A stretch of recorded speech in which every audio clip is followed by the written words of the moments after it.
Doctor doctor doctor Madhusudan ಅವ್ರು ಹೆಂಗೆಂಗೋ ಆಡ್ತಾ ಇದ್ದಾರೆ.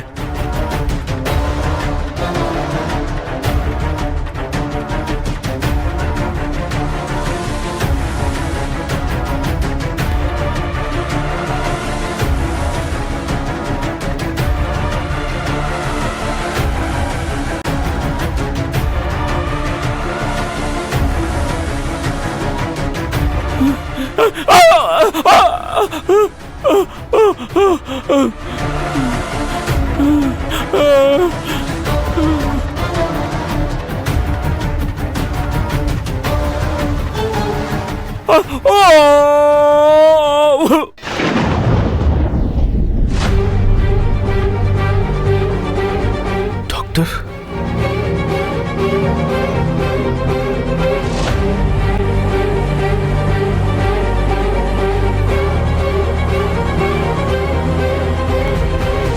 Doctor, I am sorry Surya ಅವರೇ, ಹಿ ಇಸ್ ನೋ ಮೋರ್.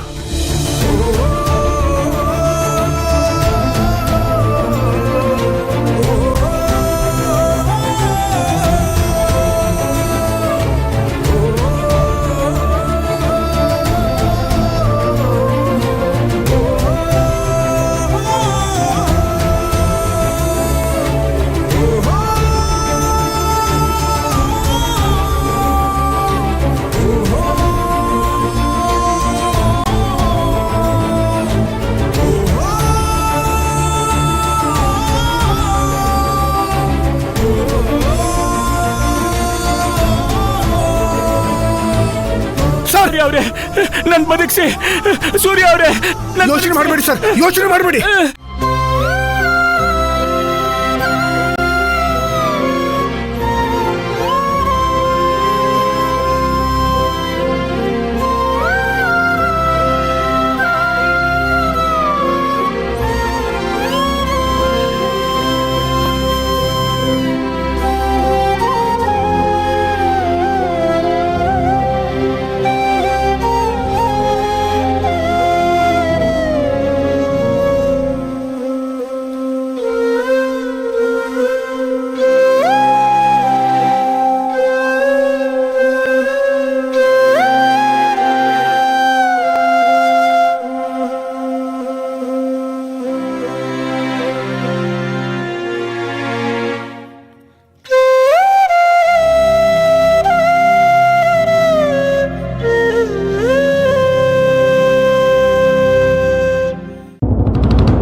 ಹಾ ಹೇಳ ಯಜಮಾನ್ರ, ನಿಮ್ಮ ಕೆಲಸ ಆಯಿತು.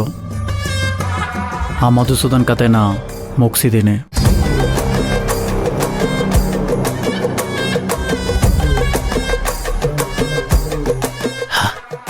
ಹೇ, ನೀ ಹೇಳ್ತಾ ಇರೋದೆಲ್ಲ ನಿಜ ಏನೋ?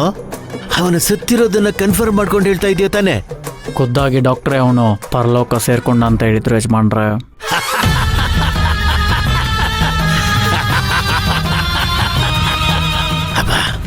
ಶಬಾಷ್ ಶಬಾಷ್ ಮಗನೆ, ಅಂತೂ ಇವತ್ತು ಇಷ್ಟು ದಿನಕ್ಕೆ ನೀನು ಹೇಳಿದ ಟೈಮ್ಗೆ ಹೇಳಿದ ಕೆಲಸನ ಸರಿಯಾಗಿ ಮುಗಿಸಿದೀಯಾ. ಇನ್ನು ಮೇಲೆ ನಮಗೆ ಯಾವ ಟೆನ್ಷನ್ನು ಇಲ್ಲ. ಪ್ರತಿ ಟೀಮ್ನಲ್ಲೂ ನಿನ್ ತರ ಗನ್ ತರ ಇರೋಂಥ ಒಬ್ಬ ಹುಡುಗ ಇದ್ರೆ ಸಾಕು ಕಣ. ಆದ್ರೂ ನಾನು ಫುಲ್ ಖುಷಿಯಾಗಿದ್ದೀನಿ ಕಣೋ. ಆ ಮಧುಸೂದನ್ ಸತ್ತಿರುವಂತ ವಿಚಾರ ಕೇಳಿ ಹಾಲು ಕುಡಿದಷ್ಟು ಸಂತೋಷವಾಗಿದ್ದೀನಿ ಕಣ. ಶಬಾಷ್ ಕಣ, ಶಬಾಷ್. ಅಪ್ಪ ಒಂದ್ ನಿಮಿಷ ಕೊಡಪ್ಪ. ಹಲೋ ಗರುಡ, ಹೇಳಿ ಬಾಸ್. ಕೆಲ್ಸ ಮುಗ್ದೋಯ್ತು ಅಂತ ಹಾಗೆ ಬಂದ್ಬಿಡ್ಬೇಡ. ಮುಂದೆ ಅಲ್ಲಿ ಏನಾಗತ್ತೆ ಅನ್ನೋದೆಲ್ಲ ತಿಳ್ಕೊ. ಬಾಡಿ ಪೋಸ್ಟ್ ಮಾರ್ಟಮ್ ಆಗೋ ತನಕ ನೀನಲ್ಲೇ ಇರಬೇಕು, ಆಯ್ತಾ? ಹಾಗೆ ಆ ಸೂರ್ಯನ್ ಮೇಲೂ ಒಂದು ಕಣ್ಣಿಟ್ಟಿರು.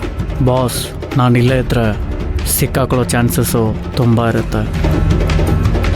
ಬೇಕಿದ್ರೆ ಇಲ್ಲಿ ನಾನು ಒಂದು ಹುಡುಗನ್ನ ಬಿಟ್ಟು ಜಾಗ ಖಾಲಿ ಮಾಡ್ತೀನಿ. ಆ ಸೂರ್ಯ ತುಂಬ ಶಾರ್ಪ್ ಆಗಿದ್ದಾನೆ ಬಾಸ್. ಸ್ವಲ್ಪ ಯಾಮಾರಿದ್ರೆ ಹಿಡ್ದಾಕ್ಬಿಡ್ತಾನೆ ಬಾಸ್. ಸರಿ, ಹಾಗೆ ಮಾಡು. ಆದರೆ ನನಗೆ ಯಾವುದೇ ಇನ್ಫಾರ್ಮೇಶನ್ನು ಮಿಸ್ ಆಗಬಾರ್ದು. ನೀವೇನು ಯೋಚನೆ ಮಾಡಬೇಡಿ ಬಾಸ್. ಇಲ್ಲೇನು ನಡೆದ್ರೂ ಎಲ್ಲ ಅಪ್ಡೇಟ್ಸ್ ನಾನು ಮಾಡ್ತಾ ಇರ್ತೀನಿ ಬಾಸ್. ಸರಿ.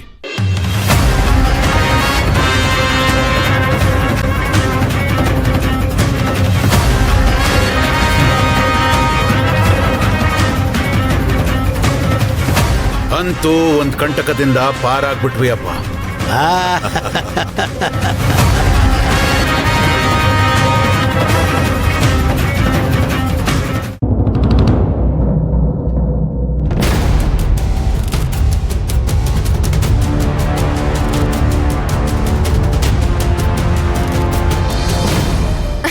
ಅದರಲ್ಲಿ ಎಸ್ ಅನ್ನೋ ಅಕ್ಷರ ಇದೆ. ಎಸ್ ಅಂದ್ರೆ ಸುರ್ಬಿ ಆಗತ್ತೆ ಅಲ್ವಾ, ಅದಕ್ಕೆ ತಗೊಂಬಂದೆ. ಸುರ್ಬಿ, ನನ್ಗಂತೂ ರೊಮ್ಯಾಂಟಿಕ್ ಐಡಿಯಾ ಬಂತು. ಏನಂತ ಹೇಳ, ಫಸ್ಟ್ ಟೈಮ್ ನೀನೊಂದು ದೊಡ್ಡ ಆರ್ಡರ್ ಹಿಡ್ದಿದ್ಯಾ. ಅದನ್ ಭಾವನ್ ನೀನು ಹಾಗೆ ಹೇಳಿದ್ರೆ ಚೆನ್ನಾಗಿರುತ್ತಾ? ಅದಕ್ಕೆ ನಾನ್ ನಿನಗೆ ಕೊಟ್ಟಿರೋ ಗಿಫ್ಟ್ನ ಭಾವನ್ ಕೊಟ್ಬಿಡು. ಹೇಗಿದ್ರು ನಿನ್ನ ಹೆಸರಿನ ಲೆಟ್ರು, ಭಾವನ್ ಹೆಸರಿನ ಲೆಟ್ರು ಎರಡೂ ಒಂದೇ ಅಲ್ವಾ? ನೀನ್ ಹೀಗೆ ಗಿಫ್ಟ್ ಕೊಟ್ಟು ಭಾವನ್ ವಿಶ್ ಮಾಡಿದ್ರೆ ಭಾವ ಖಂಡಿತವಾಗ್ಲೂ ಖುಷಿ ಆಗ್ತಾರೆ. ಇನ್ನು ಏನ್ ಹಾಗೆ ನೋಡ್ತಾ ಇದೀಯಾ? ಬೇಗ ಬಂದ್ ಭಾವನ್ ಕುತ್ತಿಗೆಗೆ ಹಾಕು.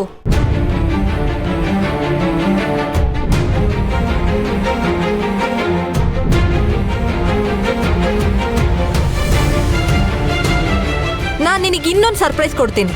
ಎಸ್ ಅಂದ್ರೆ ಗೊತ್ತಲ್ಲ, ಸೂರ್ಯನೂ ಆಗ್ತಾನೆ, ಶಿವಾನಿನೂ ಆಗ್ತಾಳೆ.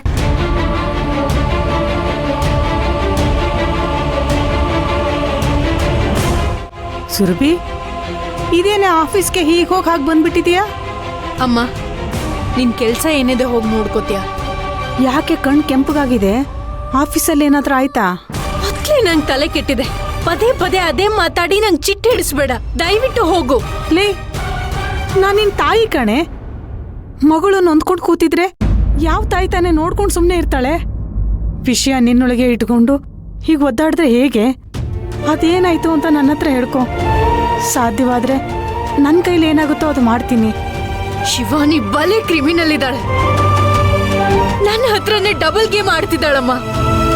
ಮನ್ಸಲ್ಲೊಂದು ಇಟ್ಕೊಂಡಿರ್ತಾಳೆ, ಮಾತಲ್ಲಿ ಇನ್ನೊಂದು ಆಡ್ತಾಳೆ. ಆದ್ರೆ ಕೊನೆಗೆ ಮಾಡೋ ಕೆಲ್ಸನೇ ಬೇರೆ ಇರುತ್ತೆ. ಪ್ರತಿ ಸಲ ನನ್ನ ಒಳ್ಳೆತನನ ಮಿಸ್ಯೂಸ್ ಮಾಡ್ಕೋತಿದ್ದಾಳ ಅವಳು. ಅವಳು ಊಸರೊಳ್ಳಿ ಜಾತಿಗೆ ಸೇರಿದವಳು ಅಂತ ನಾನು ಅವತ್ತೇ ಹೇಳಿಲ್ವೇನೆ? ಮತ್ತೇನ್ ಕಿತಾಪತಿ ಮಾಡಿದ್ಲು? ಅವತ್ತು ಸೂರ್ಯನ್ಗೆ ನನ್ ಕೈಯಾರೆ ಒಂದು ಚಿನ್ನದ ಸರ ಗಿಫ್ಟ್ ಕೊಟ್ಟಿದ್ದೆ, ನೆನ್ಪಿದ್ಯಾ ನಿನ್ಗೆ? ಇದೇನ್ ಸುರಭಿ, ಡಾಲರ್ ಅಲ್ಲಿ ಎಸ್ ಅಂತ ಇದೆ? ಎಸ್ ಅಂದ್ರೆ ಸೂರ್ಯವಂಶ, ಎಸ್ ಅಂದ್ರೆ ಸೂರ್ಯ, ಎಸ್ ಅಂದ್ರೆ ಸುರಭಿ. ಎಸ್ ನಮ್ ಕಂಪನಿ ಲೋಗೋ ಕೂಡ. ಹಾ, ನೆನ್ಪಿದೆ ಕಣೆ. ಅದೇ ಎಸ್ ಅಂದ್ರೆ ಸೂರ್ಯ, ಎಸ್ ಅಂದ್ರೆ ಸುರಭಿ ಅಂತ ಹೇಳಿ ಖುಷಿ ಪಟ್ಟಿದೀಯಲ್ಲ? ಅದೇ, ಈಗ ಅದೇ ಥರದ ಸರನ ಅವಳು ಹಾಕೊಂಡಿದ್ದಾಳೆ. ಡಿಸೈನ್ ಇಷ್ಟ ಆಗಿರ್ಬೇಕು, ಅದಕ್ಕೆ ಹಾಕೊಂಡಿರ್ತಾಳೆ. ಡಿಸೈನ್ ಇಷ್ಟ ಆಗಿದೆ ಅಂತಾನೆ ಅವತ್ತು ಆ ಸರನ ಅವಳು ನನಗ್ ಕೊಟ್ಟಿದ್ದು. ಏನ್ ಹೇಳ್ತಾ ಇದೀಯ ನೀನು? ಅಮ್ಮ, ಅವತ್ ನನಗ್ ಆರ್ಡರ್ ಸಿಕ್ಕಿದ ವಿಷಯನ ಸರ್ಪ್ರೈಸ್ ಆಗಿ ಸೂರ್ಯಂಗ್ ಹೇಳೋಣ ಅಂತಿದ್ದೆ.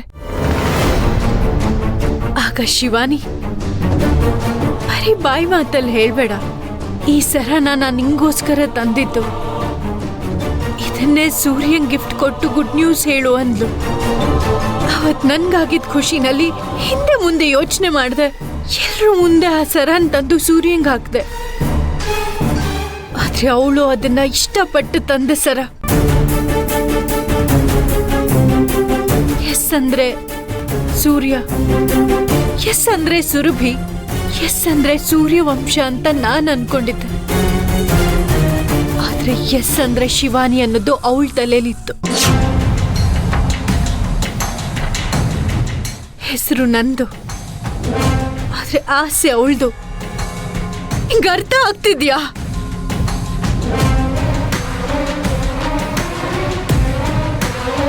ಅಯ್ಯೋ, ಎಂತ ಮನೆ ಹಾಳಿನೇ ಅವಳು. ಎಂತ ಕಿತ್ತೋದ್ ಬುದ್ಧಿ ಇದೆ ಅವಳಿಗೆ.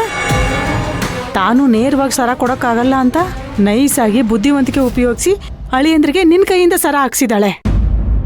ನನ್ನನ್ನ ಅವಳು ಬೇಟೆ ಅನ್ಕೊಂಡಿದ್ದಾಳೆ, ಆದ್ರೆ ಅವಳೇ ನನ್ ಬೇಟೆ ಆಗೋಗ್ತಾಳೆ. ನಾನೇನು ಅಂತ ತೋರಿಸ್ತೀನಿ.